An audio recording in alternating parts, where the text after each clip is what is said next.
ಅಕ್ಕಡಿ ಬೆಳೆಯಲ್ಲಿ ನಾವು ಒಟ್ಟು 17 ಬೆಳೆಗಳನ್ನ ಶೇಂಗಾ ಜೊತೆಯಲ್ಲಿ ಹಾಕಿದ್ವಿ.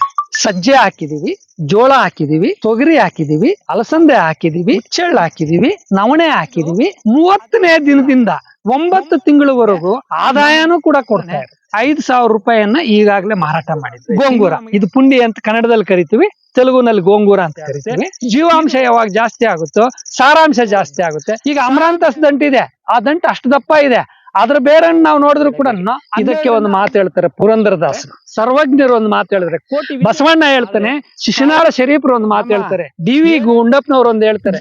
ಇದು ವೈವಿಧ್ಯತೆ ಯಾವ ರೀತಿ ಇದೆ ಅನ್ನುವಂಥದ್ದನ್ನ ಕಣ್ಣಾರೆ ಕಾಣಬಹುದು. ನೋಡಿ ಪಕ್ಷಿಗಳು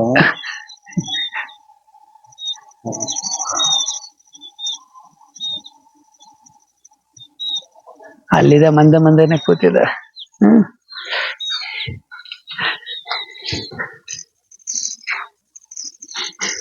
ನೋಡು, ಮೊನ್ನೆ ನೋಡಪ್ಪ ಇಲ್ಲಿವರೆಗೂ ತಿಂದ್ಕೊಂಬಂದ್ಬಿಟ್ಟವ, ಇಲ್ಲಿವರೆಗೂ ತಿಂದಿದಾವೆ ಈ ಸಾಲಗಳು. ಅಲ್ಲ, ಹಂದಿಗಳು. ಈ ತೆನೆ ನೋಡಿ ಎಷ್ಟು ನೀಟಾಗಿ ಬಿಡಿಸಿದಾವ ನೋಡು. ನೋಡು ಬಿಡಿಸಿರೋದು ಎಷ್ಟು ನೀಟಾಗಿ ಕಾಳನ್ನು ಬಿಡಿಸಿದೆ.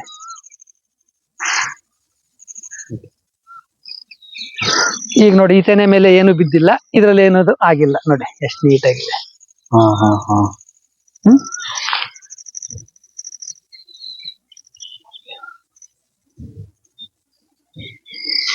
ನಮಸ್ಕಾರ,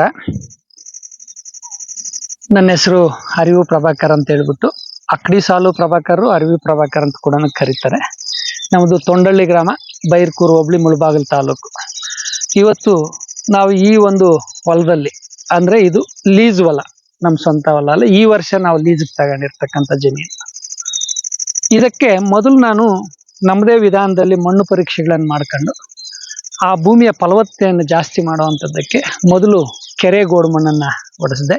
ಕೆರೆ ಗೋಡು ಮಣ್ಣು ಒಡಿಸಿದ ನಂತರ ಹಸಿರೆಲೆ ಗೊಬ್ಬರ ಮಾಡಿದೆ. ಹಸಿರೆಲೆ ಗೊಬ್ಬರ ಹಾಕಿದ ನಂತರ ತಿಪ್ಪೆ ಗೊಬ್ಬರವನ್ನು ಹಾಕಿದೆ. ತಿಪ್ಪೆ ಗೊಬ್ಬರದ ಜೊತೆಯಲ್ಲಿ ಒಂದು ಭಾಗಕ್ಕೆ ಬಯೋಚಾರನ್ನು ಕೂಡ ನಾನು ಬಳಸಿದ್ದೀನಿ. ಆದರೆ ಈ ಬೆಳೆಯಲ್ಲಿ ಯಾವ ರೀತಿ ಈ ಮಣ್ಣಿನಲ್ಲಿ ಪರಿವರ್ತನೆ ಆಗಿದೆ, ಬೆಳೆ ಯಾವ ರೀತಿ ಇದೆ ಅನ್ನುವಂಥದ್ದನ್ನು ಈ ಅಕ್ಕಡಿ ವಿಧಾನದಲ್ಲಿ ನಾನು ತೋರಿಸ್ತೇನೆ. ಅಕ್ಕಡಿ ಬೆಳೆಯಲ್ಲಿ ನಾವು ಒಟ್ಟು 17 ಬೆಳೆಗಳನ್ನು ಶೇಂಗಾ ಜೊತೆಯಲ್ಲಿ ಹಾಕಿದ್ವಿ. ಇದೇನು ಅಂದ್ರೆ ಹಂತವಾಗಿ ನಮ್ಮ ಮನೆಗೆ ಬೇಕಾಗಿರ್ತಕ್ಕಂಥ ಆಹಾರ, ಪೌಷ್ಟಿಕವಾದಂಥ ಆಹಾರ, ಹಸಿರು ತರಕಾರಿಗಳು, ಎಲ್ಲವೂ ಸೊಪ್ಪುಗಳು, ಇವೆಲ್ಲನೂ, ಮತ್ತೆ ನಮ್ಮ ದನಕರುಗಳಿಗೆ ಬೇಕಾಗಿರ್ತಕ್ಕಂಥ ಮೇವನ್ನು ಒದಗಿಸ್ತಕ್ಕಂಥ ವ್ಯವಸ್ಥೆಯನ್ನೇ ಅಕ್ಕಡಿ ಸಾಲು ವಿಧಾನ ಅಂತ.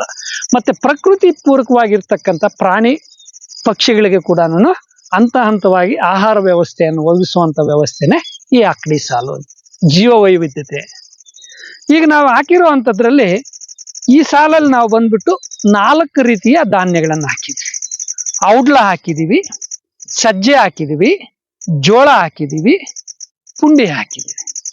ಆದರೆ ಆ ಸಾಲಿಗೆ ಹೋದಂಥ ಸಮಯದಲ್ಲಿ ಅದರಲ್ಲಿ 7 ರೀತಿಯ ಧಾನ್ಯಗಳನ್ನು ಹಾಕಿದ್ವಿ. ಇದರಲ್ಲಿ ಬಂದಾಗ ಸಜ್ಜೆ ಹಾಕಿದೀವಿ, ಜೋಳ ಹಾಕಿದೀವಿ, ತೊಗರಿ ಹಾಕಿದೀವಿ, ಅಲಸಂದೆ ಹಾಕಿದೀವಿ, ಹುಚ್ಚೆಳ್ಳು ಹಾಕಿದೀವಿ, ನವಣೆ ಹಾಕಿದೀವಿ. ಅದೇ ರೀತಿಯಲ್ಲಿ ಬೇರೆ ಬೇರೆ ಧಾನ್ಯಗಳನ್ನ, 7 ರೀತಿಯ ಧಾನ್ಯಗಳನ್ನ ಇದರಲ್ಲಿ ಹಾಕಿದೆ. ಇದ್ರ ಮಧ್ಯದಲ್ಲಿ ಬರುವಂತದ್ರಲ್ಲಿ ಶೇಂಗಾ ಬರುತ್ತೆ. ಶೇಂಗಾ ಮಧ್ಯದಲ್ಲಿ ಹೆಸರು ಕಾಳು ಹಾಕಿದೀವಿ, ರಾಜಗಿರ ದಂಟು, ಅಮರಾಂತಸ್ ದಂಟು ಹಾಕಿದೀವಿ.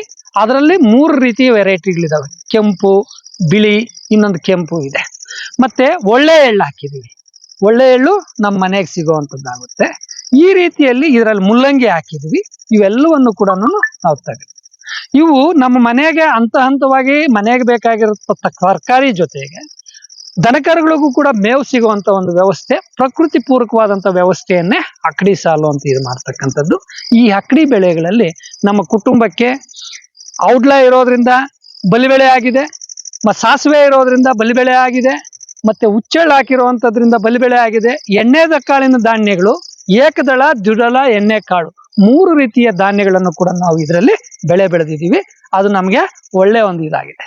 ನಮಗೆ ಇದು 30ನೇ ದಿನದಿಂದ 9 ತಿಂಗಳವರೆಗೂ ನಮ್ಮ ಮನೆಗೆ ಬೇಕಾಗಿರ್ತಕ್ಕಂಥ ಆಹಾರ ತರಕಾರಿಗಳನ್ನು ಒದಗಿಸೋದ್ರ ಜೊತೆಗೆ ಆದಾಯನೂ ಕೂಡ ಕೊಡ್ತಾ ಇರುತ್ತೆ. ಅದಕ್ಕಾಗಿನೇ ಆದಾಯ ಏನು ಅಂದ್ರೆ, ಮೊದಲನೇದಾಗಿ ಅಮರಾಂತಸ್ ದಂಟು ಬರುತ್ತೆ, ಆ ದಂಟು ಸೊಪ್ಪನ್ನು ಕಿತ್ತು ನಾವು ಮಾರಾಟ ಮಾಡ್ಕೊಳ್ತೀವಿ. 2ನೇದಾಗಿ ಮುಲ್ಲಂಗಿ ಬರುತ್ತೆ, ಆನಂತರ ಪುಂಡಿ ಸೊಪ್ಪು ಬರುತ್ತೆ, ಈ ರೀತಿ ಇದುವರೆಗೂ ನಾವು ಪುಂಡಿ ಸೊಪ್ಪಲ್ಲಿ ಮಾತ್ರನೇ 5,000 ರೂಪಾಯಿಯನ್ನ ಈಗಾಗಲೇ ಮಾರಾಟ ಮಾಡಿದ್ವಿ. ಇನ್ನು ನಮಗೆ ಹೊಲದಲ್ಲಿದೆ, ಮತ್ತೆ ಚಿಗುರು ಬರುತ್ತೆ, ಮತ್ತೆ ಬರುತ್ತೆ. ಪುಂಡಿ ಸೊಪ್ಪು ವಿಶೇಷ ಅಂತಾರೆ. ಆ ಪುಂಡಿ ಸೊಪ್ಪು ಗೋಂಗೂರ ಚಟ್ನಿ ಅಂತ ಹೇಳ್ಬಿಟ್ಟು ಆಂಧ್ರದಲ್ಲಿ ತುಂಬಾ ಫೇಮಸ್.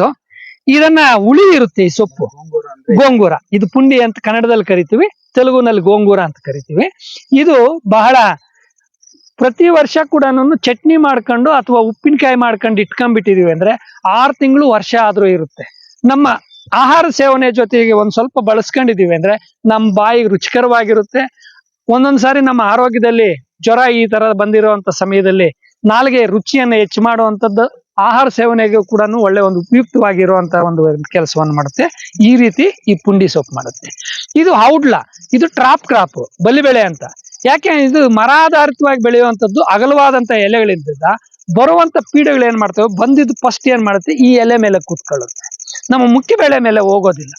ಮತ್ತೆ ಮಳೆ ಬಿದ್ದಂತ ಸಮಯದಲ್ಲಿ ನೀರನ್ನ ಬೆಳೆ ಭೂಮಿ ಮೇಲೆ ಬೀಳಕ್ ಬಿಡಲ್ಲ, ಅದ್ರ ಮೇಲೆ ಬಿದ್ದು ಸರಾಗವಾಗಿ ಭೂಮಿಯಲ್ಲಿ ಹಿಂಗುವಂತ ಕೆಲಸ ಆಗುತ್ತೆ.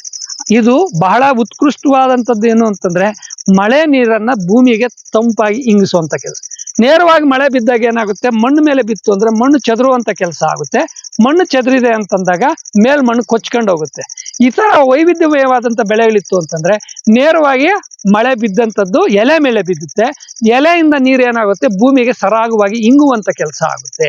ಅವಾಗ ನಮ್ಮ ಮೇಲ್ ಮಣ್ಣು ಕೊಚ್ಕೊಂಡು ಹೋಗೋದಿಲ್ಲ, ಬೆಳೆ ಕೂಡ ಸಂರಕ್ಷಣೆ ಚೆನ್ನಾಗಿರುತ್ತೆ, ತೇವಾಂಶ ಚೆನ್ನಾಗಿರುತ್ತೆ. ಈ ರೀತಿ ಬೆಳೆಗಳನ್ನ ಹಾಕಿದಾಗ ಕೆಲವೊಂದು ಎಲೆಗಳು ಏನಾಗ್ತವೆ, ಹಣ್ಣಾಗಿ ಕೆಳಗಡೆಗೆ ಉದುರುತ್ತೆ. ಆ ಉದುರಿದಾಗ ಭೂಮಿಯಲ್ಲಿ ಸಾವಯವ ಇಂಗಾಲಾಂಶವನ್ನ ಆಟೋಮೆಟಿಕ್ ಆಗಿ ಜಾಸ್ತಿ ಮಾಡ್ತಾ ಇರುತ್ತೆ. ಈ ರೀತಿ ಅಕ್ಕಡಿ ವೈವಿಧ್ಯತೆ ಇರೋದ್ರಿಂದ ಭೂಮಿಯಲ್ಲಿ ಸಾವಯವ ಅಂಶ ಯಾವಾಗ ಜಾಸ್ತಿ ಆಗುತ್ತೋ ಅಲ್ಲಿ ಜೀವಾಂಶ ಜಾಸ್ತಿ ಆಗುತ್ತೆ, ಜೀವಾಂಶ ಯಾವಾಗ ಜಾಸ್ತಿ ಆಗುತ್ತೋ ಸಾರಾಂಶ ಜಾಸ್ತಿ ಆಗುತ್ತೆ, ಸಾರಾಂಶ ಯಾವಾಗ ಜಾಸ್ತಿ ಆಗುತ್ತೋ ಬೆಳೆ ಇಳುವರಿ ಚೆನ್ನಾಗಿ ಬರುತ್ತೆ. ಮಳೆ ಕಡಿಮೆ ಆದ್ರೂ ಕೂಡ ಭೂಮಿಯಲ್ಲಿ ಹೆಚ್ಚು ದಿನಗಳ ಕಾಲ ತೇವಾಂಶ ಹಿಡ್ಕೊಳ್ತಕ್ಕಂಥ ವ್ಯವಸ್ಥೆನೆ ಈ ಅಕ್ಕಡಿ ಸಾಲಿನ ವ್ಯವಸ್ಥೆ. ಅಂದ್ರೆ ಇವಾಗ ವಿಶೇಷವಾಗಿ ಅವತ್ತಿನ ಕಾಲದಲ್ಲಿ ನಾವು ನಮ್ಮ ತಾತಂದ್ರ ಕಾಲದಲ್ಲಿ ನೋಡ್ತಾ ಇರ್ಬೋದು, ವಿಶೇಷವಾಗಿ ಇದೇ ರೀತಿ ಮಾಡ್ತಾ ಇದ್ರು. ಈ ನಡುವೆ ಈ ತರ ಬೆಳೀತಾ ಇಲ್ಲ ನಮ್ಮ ರೈತರು. ಅವಾಗೇ ನಮ್ಮ ಪೂರ್ವಜರು ಈ ಒಂದು ವಿಷಯಕ್ಕಾಗಿ ಏನ್ ಮಾಡ್ತಾ ಇದ್ರ? ಕಾರಣ ಏನು ಅಂದ್ರೆ ಅವರು ನನ್ನ ಕುಟುಂಬಕ್ಕೆ ಬೇಕಾಗಿರ್ತಕ್ಕಂಥ ಆಹಾರ ಭದ್ರತೆ ನನ್ನ ಹೊಲದಿಂದಾನೇ ಬರಬೇಕು ಅನ್ನುವಂಥದ್ದು ನಮ್ಮ ಹಿರಿಯರಿಗಿತ್ತು. ಆದ್ರೆ ಇವತ್ತು ನಾವೇನಾಗಿದ್ದೀವಿ ಅಂತಂದ್ರೆ ಯಾಂತ್ರಿಕ ಬೇಸಾಯದ ಮೇಲೆ ಹೆಚ್ಚಿನ ಡಿಪೆಂಡ್ ಆಗಿರುವಂಥದ್ದು. ಮತ್ತೆ ಈ ರೀತಿ ಬೆಳೆಗಳನ್ನು ಮಾಡಿದಾಗ ಒಕ್ಕಣೆ ಮಾಡುವಂಥದ್ದು, ಕಟಾವು ಮಾಡುವಂಥದ್ದು ಪ್ರತಿನಿತ್ಯ ನಾವು ಮನೆಯವರಿದ್ದರೆ ಕೆಲಸ ಮಾಡ್ಕೋಬಹುದು. ಮನೆಯಲ್ಲಿ ಕೆಲಸ ಇಲ್ದಿರ ಕೂಲಿಯವ್ರ ಮೇಲೆ ಡಿಪೆಂಡ್ ಆಗಿದ್ದೀವಿ ಅಂದ್ರೆ ಅವಾಗ ಮಾಡಕ್ಕಾಗಲ್ಲ. ಅದರಿಂದಾನೇ ಇವತ್ತು ಹೆಚ್ಚಿನ ಜನ ಏನ್ ಮಾಡ್ತಾರೆ ಅಂತಂದ್ರೆ ಈ ತರ ಮಾಡಿ ಎಲ್ಲಪ್ಪ ಪ್ರತಿದಿನ ಅದನ್ನ ಕೆಲಸ ಮಾಡೋದು ನಮ್ಮಿಂದ ಆಗಲ್ಲ, ಅದನ್ನ ಇಂಗಿಡಿಸೋದೆಲ್ಲಿ ಮಾಡೋದೆಲ್ಲಿ ಅನ್ನುವಂಥದ್ದು ಆಗ್ಬಿಟ್ಟಿದೆ. ಈಗ ನೋಡಿ, ನಮಗೆ ಹುಚ್ಚೆಳ್ಳು ಮನೆಗೆ ಬರುತ್ತೆ, ಒಳ್ಳೆ ಎಳ್ಳು ಮನೆಗೆ ಬರುತ್ತೆ, ಅಮರಾಂತಸ್ ದಂಟು ಬರುತ್ತೆ, ಸಜ್ಜೆ ಬರುತ್ತೆ, ಔಡ್ಲ ಬರುತ್ತೆ, ಕಳ್ಳೆಕಾಯಿ ಬರುತ್ತೆ, ಅವರೆ ಬರುತ್ತೆ, ಅಲಸಂದೆ ಬರುತ್ತೆ, ತೊಗರಿ ಬರುತ್ತೆ. ಇವೆಲ್ಲವೂ ಕೂಡ ಧಾನ್ಯಗಳು ಯಾವುದು ಕೂಡ ಕೊಳೆಯುವಂಥದ್ದಲ್ಲ. ಇದು ಒಣಗಿಸ್ಕೊಂಡು ಇಟ್ಕೋಬಹುದು, ಮತ್ತೆ ಹಸಿ ತರಕಾರಿಗಳನ್ನು ಬಳಸ್ಕೋಬಹುದು, ವರ್ಷಗಟ್ಲೆ ಇಟ್ಕೊಂಡು ಬಳಸೋಕದು. ಮತ್ತೆ ಇದೇ ಸೊಪ್ಪುಗಳನ್ನು ನಾವು ಕೊಯ್ಕೊಂಡ ಮೇಲೆ ಉಳಿದಂತ ಮೇವನ್ನು ಕೂಡ ಒಂದ್ ಕಡೆ ಭದ್ರವಾಗಿ ಇಟ್ಟಿದೀವಿ ಅಂದ್ರೆ ದನಕರುಗಳಿಗೂ ಕೂಡ ಆಹಾರದ ಭದ್ರತೆ ಒಳ್ಳೆಯ ಒಂದು ವ್ಯವಸ್ಥೆ ಆಗುತ್ತೆ. ಮತ್ತೆ ಇದರಲ್ಲಿ ಬೆಳೆ ಹಾಕಿದಂತ ಸಮಯದಲ್ಲಿ ಬೇರುಗಳು ಕೂಡ ಒಂದೊಂದು ಗಿಡದ ಬೇರು ಕೂಡ ಒಂದೊಂದು ಹಾಳಕ್ಕೆ ಹೋಗುತ್ತೆ. ಮಳೆ ಪ್ರಮಾಣ ಕಡಿಮೆ ಆದಾಗ್ಲೂ ತಳಭಾಗದಿಂದ ತೇವಾಂಶವನ್ನ ಮೇಲ್ಭಾಗಕ್ಕೆ ಒದಗಿಸುತ್ತೆ. ಮಳೆ ಜಾಸ್ತಿ ಆದಂತ ಸಮಯದಲ್ಲಿ ಆಳವಾಗಿ ಬೇರೆ ಊರಿರ್ತಕ್ಕಂಥ ಗಿಡಗಳು ತೇವಾಂಶವನ್ನು ಅಬ್ಸರ್ವ್ ಮಾಡುತ್ತೆ. ಆವಾಗ ನಮ್ಮ ಭೂಮಿನಲ್ಲಿ ಸಮತೋಲನವಾದಂತಹ ತೇವಾಂಶವನ್ನು ಕಾಪಾಡುವಂತ ವ್ಯವಸ್ಥೆ ಈ ಅಕ್ಕಡಿ ಸಾಲು ವ್ಯವಸ್ಥೆ ಮಾಡ್ಕೊಳ್ಳುತ್ತೆ. ಇವತ್ತು ನೋಡಿ ಔಡ್ಲ ಇದೆ, ಔಡ್ಲ ಮಿನಿಮಮ್ 7 ರಿಂದ 8 ಅಡಿ 10 ಅಡಿವರೆಗೂ ಬೇರು ಹೋಗುತ್ತೆ ಔಡ್ಲ. ಮತ್ತೆ ಅದೇ ರೀತಿಯಲ್ಲಿ ಅಲಸಂದೆ ಗಿಡ, ಅವರೆ ಗಿಡ ಮೇಲ್ಭಾಗದನ್ನೇ ಬಳ್ಳಿ ತರ ಅದು ಕೂಡ ಬೇರುಗಳು ಪಕ್ಕಕ್ಕೆ ಹೋಗುತ್ತೆ.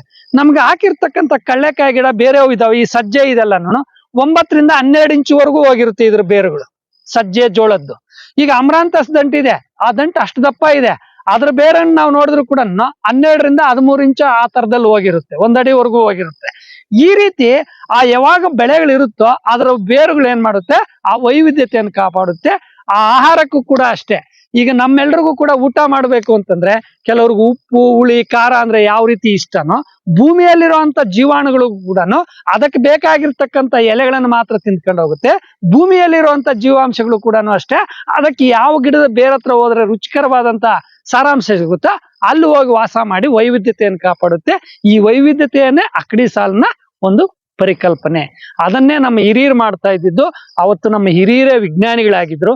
ಆದ್ರೆ ಇವತ್ತಿನ ವಿಜ್ಞಾನಿಗಳೇನಾದ್ರೆ ಏಕ ಬೆಳೆ ಪದ್ಧತಿಗೆ ಬಂದ ಮೇಲೆ ನಮ್ಮ ಈ ಅಕ್ಕಡಿ ವ್ಯವಸ್ಥೆ ಬೆಳೆ ಹಾಳಾಯ್ತು, ನಮ್ಮ ಕುಟುಂಬದ ಆಹಾರ ಭದ್ರತೆನೂ ಹಾಳಾಯ್ತು, ಮತ್ತೆ ಪಶುಗಳಿಗೆ ಬೇಕಾಗಿರ್ತಕ್ಕಂಥ ಮೇವಿನ ಭದ್ರತೆನೂ ಹಾಳಾಯ್ತು. ಆದ್ರೆ ಇವತ್ತು ನಾವು ಮತ್ತೆ ಮರಳಿ ಬರ್ಬೇಕು ಎಲ್ಲಿಗೆ ಅಂದ್ರೆ ನಮ್ಮ ಪೂರ್ವಜರು ಮಾಡ್ತಾ ಇದ್ದಂತ ಅಕ್ಕಡಿ ಬೆಳೆಗಳಿಗೆ. ಇದಕ್ಕೆ ಒಂದು ಮಾತು ಹೇಳ್ತಾರೆ ಪುರಂದರದಾಸರು, ಮಣ್ಣಿಂದ ಕಾಯ ಮಣ್ಣಿಂದ ಜೀವ, ಮಣ್ಣು ಬಿಟ್ಟವರಿಗೆ ಆಧಾರವಿಲ್ಲ ಅಂತ ಹೇಳ್ತಾರೆ. ಸರ್ವಜ್ಞರು ಒಂದು ಮಾತು ಹೇಳಿದ್ರೆ, ಕೋಟಿ ವಿದ್ಯೆಗಳಿಗಿಂತ ಮೇಟಿ ವಿದ್ಯೆಯ ಮೇಲೂ ಕೋಟಿ ಸಾಮ್ರಾಟ ಬಲ್ಲಡಾತ ನಮ್ಮ ಅಂತ ಹೇಳ್ತಾರೆ. ಬಸವಣ್ಣ ಹೇಳ್ತಾನೆ, ಕಾಯಕವೇ ಕೈಲಾಸ. ನೀನು ಯಾವ ಕೆಲಸವನ್ನ ಮಾಡ್ತಾ ಇದೀಯೋ ಆ ಕೆಲಸವನ್ನ ನಿಷ್ಠೆಯಿಂದ ಮಾಡು, ಅದು ನಿನಗೆ ಪ್ರತಿಫಲ ಕೊಡುತ್ತೆ ಅಂತ ಹೇಳ್ಬಿಟ್ಟು ಬಸವಣ್ಣನವ್ರು ಹೇಳ್ತಾರೆ. ಆದ್ರೆ ಶಿಶುನಾಳ ಶರೀಫರು ಒಂದು ಮಾತು ಹೇಳ್ತಾರೆ, 7-8 ಅಕ್ಕಡಿಯ ಬೆಳೆಯನ್ನು ಬೆಳೆಸಿ ಬಾಳ್ವೆಯನ್ನ ಸಾಗಿಸು ಅಂತ ಹೇಳ್ಬಿಟ್ಟು ಶಿಶುನಾಳ ಶರೀಫರು ಕೀರ್ತನೆಗಳಲ್ಲಿ ಹೇಳ್ತಾರೆ. ಮತ್ತೆ ನಮ್ಮ ಡಿ.ವಿ. ಗುಂಡಪ್ಪನವ್ರು ಒಂದು ಹೇಳ್ತಾರೆ, ಮೊಳಕೆಯೊಂದು ಒಡೆದಾಗ ತಂಬೂರಿ ನಾದವಿಲ್ಲ, ಸದ್ದಿಲ್ಲ, ಎಲ್ಲವೂ ಕೂಡ ಅದಷ್ಟಕ್ಕೆ ಅದೇ ತಾನಾಗಿ ತಾನು ಬೆಳೀತಾ ಬೆಳೀತಾ ಬೆಳೀತಾ ಗಿಡವಾಗುತ್ತೆ ಬೆಳೆಯುತ್ತೆ ಅಂತೇಳಿ ಬಹಳ ನಮ್ಮ ಡಿ.ವಿ.ಜಿ. ಗುಂಡಪ್ಪ ಅವರು ಹೇಳ್ತಾರೆ. ಈ ರೀತಿ ಈ ಅಕ್ಕಡಿ ಬೆಳೆಗಳಿಗೆ ತುಂಬಾ ವೈವಿಧ್ಯತೆ ಇದೆ. ಇದನ್ನ ನಾವೆಲ್ಲರೂ ಕೂಡ ಅನುಸರಿಸ್ಕೊಂಡು ಹೋಗ್ತಕ್ಕಂಥ ಒಂದು ವಿಧಾನವನ್ನ ರೈತರು ಮತ್ತೆ ನಾವೆಲ್ಲರೂ ಕೂಡ ಸಾರ್ವಜನಿಕರು ವ್ಯವಸ್ಥೆ ಮಾಡ್ಕೊಂಡಾಗ ಪರಿಪೂರ್ಣವಾದಂತ ಜೀವ ವೈವಿಧ್ಯತೆಯನ್ನ ಉಳಿಸ್ಬೋದು. ಮತ್ತೆ ಈ ನಮ್ಮ ದೇಶೀಯ ಬಿತ್ತನೆ ಬೀಜಗಳನ್ನು ಉಳಿಸ್ಬೋದು. ಈ ಎಲ್ಲಾ ಬೀಜಗಳು ಕೂಡ ನಮ್ಮ ದೇಶೀಯ ಬಿತ್ತನೆ ಬೀಜಗಳು. ಇದು ಯಾವುದು ಕೂಡ ನಾವು ಹೊರಗಡೆಯಿಂದ ತಂದಿರ್ತಕ್ಕಂಥದ್ದಲ್ಲ. ನಮ್ಮ ಪೂರ್ವಜರು ಬೆಳೀತಾ ಇದ್ದಂತ ಧಾನ್ಯಗಳನ್ನೇ ನಾವು ಬೆಳೆಸ್ಕೊಂಡು ಬಂದಿರತಕ್ಕಂಥದ್ದು. ಅದನ್ನೇ ನಾವು ಅಭಿವೃದ್ಧಿ ಮಾಡ್ಕೊಂಡು ಬೇರೆ ರೈತರಿಗೂ ಕೊಡ್ತಾ ಇದೀವಿ, ಬೇರೆಯವ್ರಿಗೂ ತಿಳಿಸ್ತಾ ಇದೀವಿ.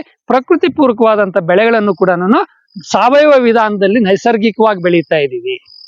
ನೋಡಕ್ ಕೂಡ ತುಂಬಾ ಇದು ವೈವಿಧ್ಯತೆ ಯಾವ ರೀತಿ ಇದೆ ಅನ್ನುವಂಥದ್ದನ್ನ ಕಣ್ಣಾರೆ ಕಾಣಬಹುದು. ಈಗ ತಾನೇ ಮಳೆ ಬಿದ್ದಿದೆ, ಹೌದು, ಆ ಬೆಳೆಗಳ ವೈವಿಧ್ಯತೆ ಯಾವ ರೀತಿ ಇದೆ ಅನ್ನುವಂಥದ್ದು. ಬಣ್ಣ ಬಣ್ಣದ ಹೂಗಳಿಂದ ಕೂಡಿರ್ತಕ್ಕಂಥದ್ದು. ಒಂದೊಂದು ಗಿಡನೂ ಒಂದೊಂದು ಬಣ್ಣ ಇರುತ್ತೆ, ಒಂದೊಂದು ಗಿಡದ ಹೂ ಬಣ್ಣ ಬೇರೆ ಇರುತ್ತೆ, ಒಂದೊಂದು ಗಿಡದ ಎಲೆ ಆಕಾರನೇ ಬೇರೆ ಇರುತ್ತೆ, ಒಂದೊಂದು ಗಿಡದ ಎಲೆಗಳ ರುಚಿನೇ ಬೇರೆ ಇರುತ್ತೆ. ಆ ವೈವಿಧ್ಯತೆಯ ರೀತಿಯಲ್ಲಿ ಈ ಬೆಳೆಗಳನ್ನ ನಾವು ಬೆಳೆದಿರ್ತಕ್ಕಂಥದ್ದು.